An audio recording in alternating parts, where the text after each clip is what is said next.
Hi, so today I'm going to be talking about Git workflows for software teams.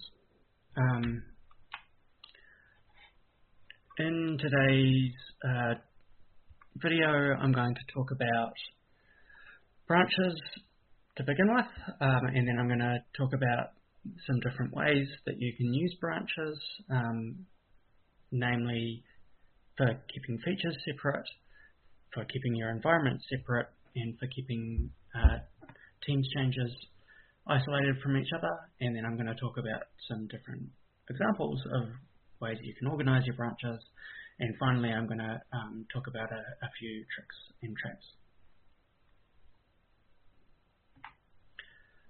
So branches are one of Git's tools. They're basically a way of organizing a set of code changes, and you give that set of code changes and a history of those code changes a name, and it's a branch. And typically the branch will point to the tip of a set of changes. In Git, you'll often have a local and remote copy of the branch. You'll make your change locally, and sometimes you'll push that to the back end as a branch before merging it in. A common mechanism is a merge request or a pull request. You'll see that in GitHub. They're called different things in different places, but Bucket calls it a pull request as well, I think. GitHub calls a pull request. But it's a way you can isolate your changes from other changes, and will often involve several revisions of a software product. So you can use a branch to isolate a feature that you're developing.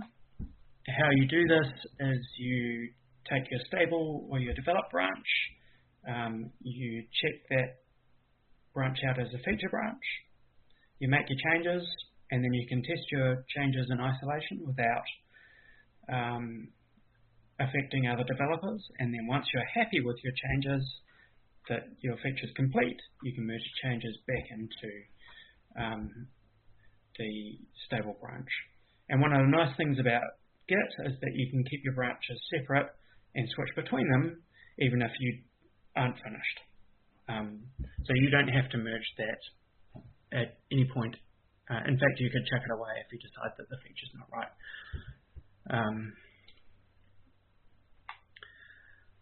You can also use branches as a way of separating and organizing the code for environments. And this works well if you're using CI/CD or continuous integration and continuous deployment. What this often looks like is that you've got a source control host, and GitLab and GitHub are the kinds of things that do that. And sometimes they will also provide a build service which will do the build and deployment for you, or you might have a host on premises that's watching the source code and will take action when there's a new code change to build. This is really useful if you want to keep your deployments automated, and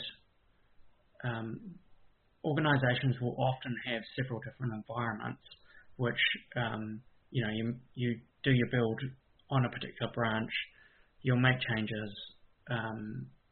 Once you're happy with it, you branch it to a more stable environment.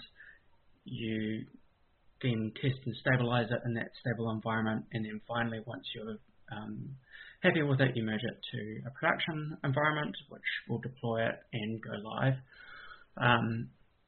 You don't have to have these three different environments, but they're very common. You have your development environment, which has often got broken code on, features that developers believe are stable and complete, but that the test analysts haven't had a chance to look at. Or that the other developers haven't had a chance to check yet. and you keep your stable environment, put more care around how you organise and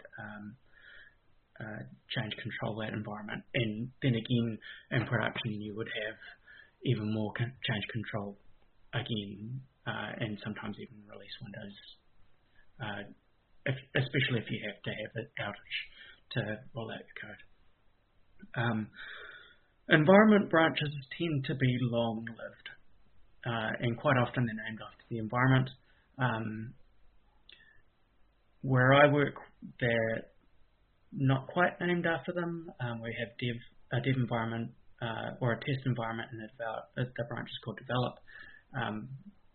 Our production environment comes from a branch called master. Main's also very common for your production branch. And you use sort of conventions to ensure that you don't accidentally merge untested code into production, and to a lesser extent the stable environment. That said, often you'll have code that's merged into your develop branch, which is in a variety of different levels of testing and maturity, but you still may want to get ready to do a release, so you can merge that into your stable branch, stabilize it, and then merge it into production or into your master or main branch when you're ready to roll out to production. You can also use branches to keep your team's code separate. I worked at an organisation that had 4 different teams. They all had their own branch. We also had a stable branch that we used to rendezvous our changes. In that case, it was a short-lived one. It was a release branch where we'd test in our team, we'd do our changes, develop our changes, test it in our team, and then the teams would merge their changes together. We'd do a smoke test prior to rolling out, and sometimes we'd detect problems in there and fix them. And once we're happy with all of the integration, we would then merge into the production environment and do a rollout to all of our customers. One of the risks is that when you are separating changes from different teams, that you don't actually detect that you've broken another team's stuff until you do the integration. So that's why the integration environment is important. The other risk is that if developers in the different teams have different schedules, then you have to be careful about when changes are merged into the stable branch to keep your live environment safe from unchecked work. So that's a trade-off. So now I'm going to talk about some examples of branching models. I'm going to talk briefly about feature branches and hotfix branches, and then talk about Git flow. I'll talk about trunk-based development, milestone branching, and environment branching like I've just described. So a feature branch is for planned work. Typically, you'll check out your stable or develop branch, you'll make your changes, you check your changes, and once you're happy with your changes, you'll merge your changes into either the stable or the develop branch. And often there are several rounds of testing or stabilization throughout the process. While you are making changes on your feature branch, there will often be other developers making other changes on other feature branches. And for that matter, sometimes you'll have to switch between feature branches and make changes on one feature branch, especially if your feature branch is able to be tested while it's unmerged. Some products have separate builds for like installable builds, which means that you can keep your branch on a feature branch while it's still being tested. And so that will allow you to get feedback from the test analyst or from whoever tests your work before you merge it into the stable or test branch. A hotfix branch is like a feature branch, but often it's unplanned. So this often happens when you detect a problem in production and it's urgent enough that you need to fix it before your next stable release is going to happen. So typically what you do is you branch it from either your release branch, your main, or your stable branch. You make your changes. Often it's a short turnaround, and you merge it into your production, fix your customer's problem, and then later it often requires that you merge the changes backward into your earlier, less stable branches after you've finished fixing the problem.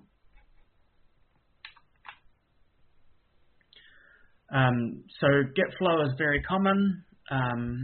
It's what is often used in the open source sector.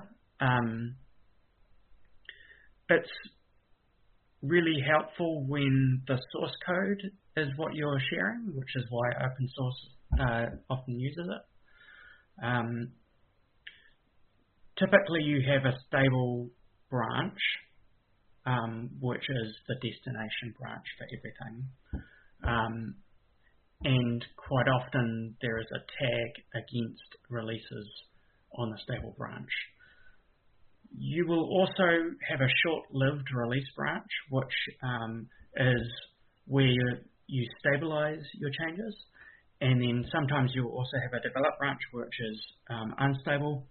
And frequently you'll have feature branches that merge into either the develop branch or the release branch.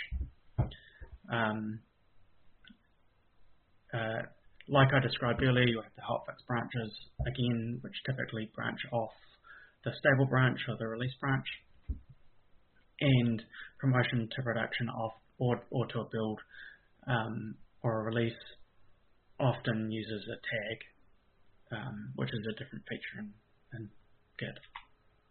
So I'm going to show you a diagram of that. So here are our features. There are two in development at once. Once the developers are happy with them, they merge into the develop branch, and then we start grooming a release, and this release will be called version 1.0. You groom the release, you're happy with it here, and then you merge it into master, and you tag the release with a version number.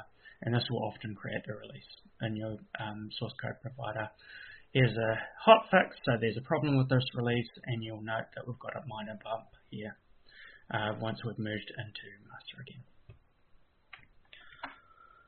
Okay. Trunk-based development is also very popular. It has a lot less change management and control, and I think that a lot of developers like it because of the lower overhead. Typically, you will make atomic changes to your trunk. Sometimes you would use feature branches, but often it's just like I'm making a change to the trunk, and you try your best not to break anything as you're doing that. Releases are often in the form of a tag. Quite often it's a fast turnaround, especially when there is something wrong, but because there's only one branch that you have to handle, you really just fix it in the branch and roll it out. It typically requires a high degree of trust in the team because you're basically touching and can break the production code like immediately. But obviously you're only rolling it out to production using the tag. And then the deployment is often coupled to the act of tagging the release. One thing that I will mention here is often in trunk-based development, you take a degree of care that any changes won't affect users until you're happy. And this is kind of akin to keeping your branch separate on a feature branch. Instead, you will have logic and a mechanism for turning your new feature off, and you'll hide the changes behind a feature toggle, which then you can turn on later. So it sort of separates the deployment from the release of a feature. Actually, I'll go back and I'm just going to show you what that looks like. So you basically have master or trunk, and quite often you will just make commits to master, but you could also have feature branches that you could use to separate your features, especially if you've got a large number of changes to make on your feature branch. Okay, so milestone branching it's sort of a bit like the Git flow in that there are releases, but typically your releases are long run branches, and instead, I talked a bit at the start of this video about environments and keeping your environments and branches as synonyms, and I'll talk a bit about that in the next slide. But with the milestone branching strategy, you sort of decouple your branch from the environment. So you might have a release 1.2, and on Thursday, 1.2 will go to stable. And then on Monday of next week, 1.2 will now go to the production environment. So it's sort of like your releases will be promoted through the environments rather than have an affinity for an environment. And actually I'll show you, talk briefly about that here. So you have your features and they are developed for a release, and then at some point you decide you're going to start grooming a next release, so you take a branch off that release and you might put another feature there into that one, and you might note that feature 1 it goes into a release 1, but actually that feature is absent from release 2, and sometimes that happens deliberately where you deprecate a feature. Or maybe you have a workaround in this one and actually have the full feature in the next release. All right. So environment branching I talked about in quite a lot of depth. Basically, you have one branch per environment. Often it's production, stable, and development.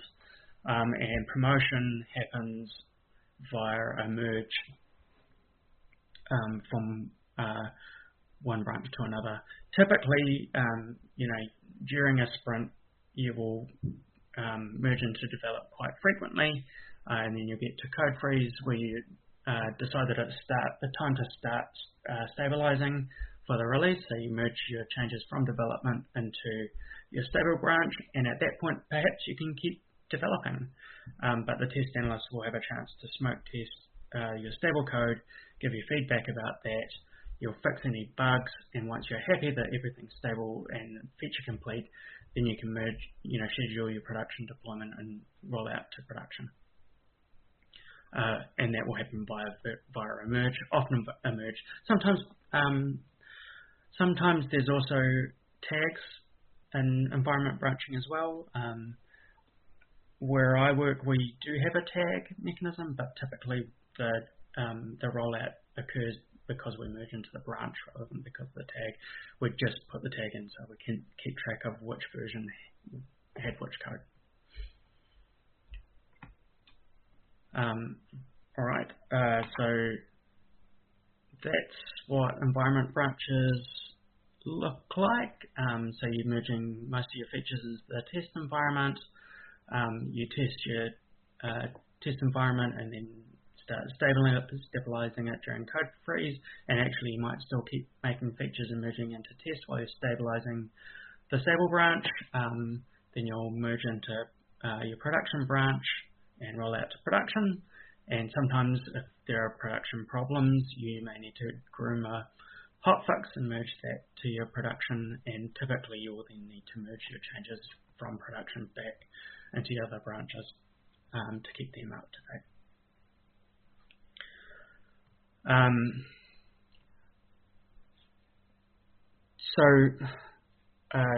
Now I guess we're at the part of the talk where I talk about what things can go wrong. Wherever you keep code separate from other code, you have a high chance, particularly if you're changing the same code, of having conflicts.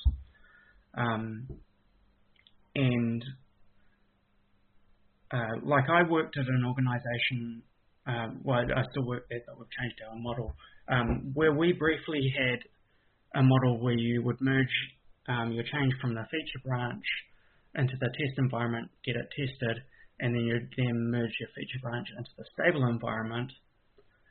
And what that meant is that as soon as you were happy with your feature, it would be ready for stable and could be rolled out at the next time. You went to, whenever you like, the stable branch could be rolled out to production. But this had the disadvantage of very, very frequently introducing merge conflicts. So we basically abandoned that problem, that mechanism, because of the problems that we're seeing. I think, if you're using Git, you'll encounter merge conflicts, and you really just have to get used to it. But I think in a team with a lot of developers, where you've got some that are juniors, having them face merge conflicts every day, it's error prone. And so in that case, we actually weren't getting what we wanted out of the mechanism anyway, because we were introducing problems in stable. Other things that can go wrong, if you are staggering new releases, then you can inadvertently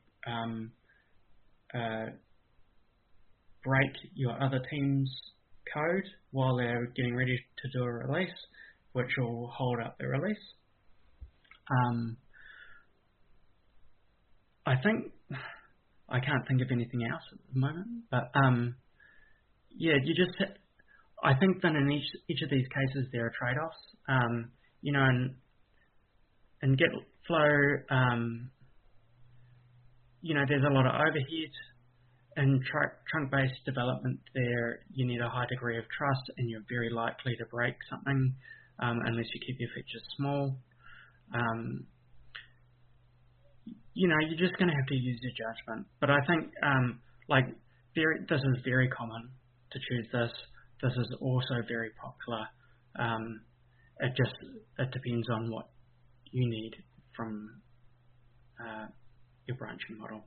So if you need rapid deployments, maybe you choose trunk-based development. If you need a high degree of assurance on your that your code is well tested and stable, then maybe you'll use Gitflow instead. Okay, well that's all I had for this time. As ever, I'm really happy to get feedback from you. Hit me up on email. Find me on GitHub. I'm on Threads. I'm on Twitter, and I'll post my details in the description of this video. Ta-ta for now. Thanks for watching.